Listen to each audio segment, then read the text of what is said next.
Hi friends, welcome back to mother lifestyle. இன்றைக்கி நம்ம lemon சாதமும் கொத்தமல்லி புதினா வச்சு துவையல் எப்படி பண்ணுறது தான் பார்க்க போகிறோம். வாங்க வீடியோக்குள்ளே போகலாம்.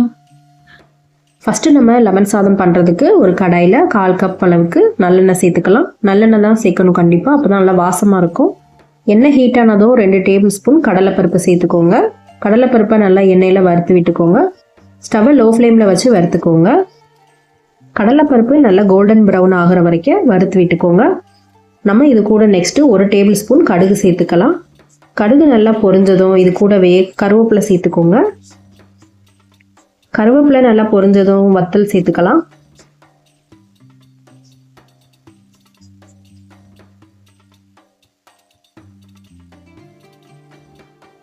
அடுத்து நம்ம இது கூடவே ஒரு 1 டீஸ்பூன் மஞ்சள் தூள் சேர்த்துக்கலாம். மஞ்சள் தூள் சேர்த்ததும் 1 டீஸ்பூன் பெருங்காயத்தூள் சேர்த்துக்கலாம். நெக்ஸ்ட்டு நம்ம இது கூட கொஞ்சமாக உப்பு சேர்த்துக்கலாம். உப்பு இதுக்கு கொஞ்சமாக சேர்த்துக்கோங்க. நம்ம ஏற்கனவே சாதத்தை வடித்து வச்சுருக்கோம் இல்லையா, அதுலேயே உப்பு சேர்த்துருப்போம். இப்போ இது கூட நம்ம 2 எலும்புச்சம்பழம் சாறு எடுத்து சேர்த்துக்கலாம். கொட்டை எதுவும் இல்லாமல் எடுத்துகிட்டு சேர்த்துக்கோங்க. எப்போதுமே எலும்புச்சம்பழம் சாதம் பண்ணும்போது எலும்புச்சம்பழம் சாறு நம்ம ஊற்றினோடனே ஸ்டவ்வை ஆஃப் பண்ணிடணும். அதுக்கப்புறம் இந்த மாதிரி கிளறி விட்டுக்கோங்க. இந்த மாதிரி எலும்புச்சம்பழம் சாறு ஊற்றினோடனே ஸ்டவ் ஆஃப் பண்ணிடுங்க. அப்போ தான் நல்லா சாதம் நல்லா வாசமாக இருக்கும். நல்லா இதை கலந்து விட்டுக்கோங்க.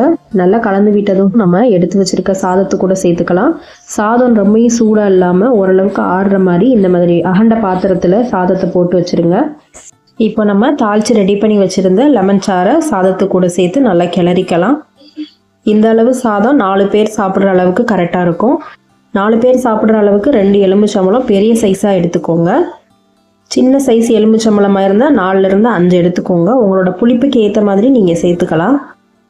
டக்குன்னு ரெடி பண்ணக்கூடிய இந்த வெரைட்டி ரைஸை ட்ராவல் டைம் ஃபுட்டாகவும் லஞ்ச் பாக்ஸ் மெனுவாக ஈஸியாக ரெடி பண்ணிடலாம். அவ்வளோதான், சூப்பரான லெமன் சாதம் ரெடி பண்ணியாச்சு. இப்போ இதுக்கு சைடிஷ் நம்ம ரெடி பண்ணிக்கலாம். கொத்தமல்லி புதினா சேர்த்து நம்ம துவையல் தான் செய்ய போகிறோம். கடாயில் 1 டேபிள் ஸ்பூன் எண்ணெய் சேர்த்துட்டு 2 டேபிள் ஸ்பூன் கடலைப்பருப்பு சேர்த்துக்கோங்க. இதுக்கு பதிலாக நீங்கள் உளுந்து கூட சேர்த்துக்கலாம்.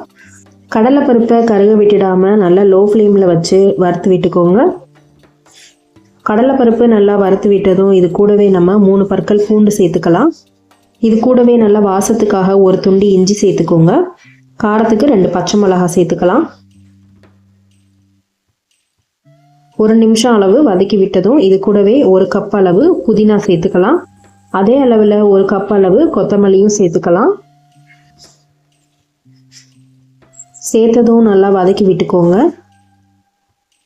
கொத்தமல்லி புதினா சேர்த்ததும் நிறைய தெரியும். நம்ம இதை வதக்கி விட இது சுருங்கி வந்துடும். இது கூடவே 1 நெல்லிக்காய் சைஸில் புளி எடுத்துக்கலாம். புளியை நல்லா மசிச்சு விட்டு இந்த மாதிரி சேர்த்துக்கோங்க. இதையும் ஒரு 1 நிமிஷத்துலேருந்து 2 நிமிஷம் வரைக்கும் வதக்கி விட்டுக்கலாம். நல்லா வதங்கினதும் இது கூடவே நம்ம தேங்காய் சேர்த்துக்கலாம். 1/2 கப் அளவு தேங்காய் கட் பண்ணி சேர்த்துக்கோங்க, இல்லை துருவியும் நீங்கள் சேர்த்துக்கலாம். இது கூடவே தேவையான அளவு உப்பு சேர்த்து நல்லா வதக்கி விட்டுக்கலாம். தேங்காய் சேர்த்ததும் நம்ம ரொம்ப நேரம் வதக்க வேண்டிய அவசியம் இல்லை. 1 நிமிஷம் வதக்கி விட்டதும் நம்ம ஸ்டவ் ஆஃப் பண்ணிவிட்டு இதை நம்ம ரூம் டெம்பரேச்சர் வர வரைக்கும் வெயிட் பண்ணிவிட்டு மிக்ஸி ஜாரில் அரைச்சி எடுத்துக்கலாம். சூடு ஆறினதும் ஜாரில் சேர்த்து பிளெண்ட் பண்ணிக்கோங்க. ரொம்ப தண்ணி ஊற்றிடாமல் அரைங்க. அவ்வளோதான், சூப்பரான துவையல் ரெடி பண்ணியாச்சு. லெமன் சாதத்துக்கு பக்காவான காம்பினேஷன். நம்ம இதில் புளி சேர்த்து அரைச்சிருக்கனால சீக்கிரம் துவையல் கெட்டு போகாது.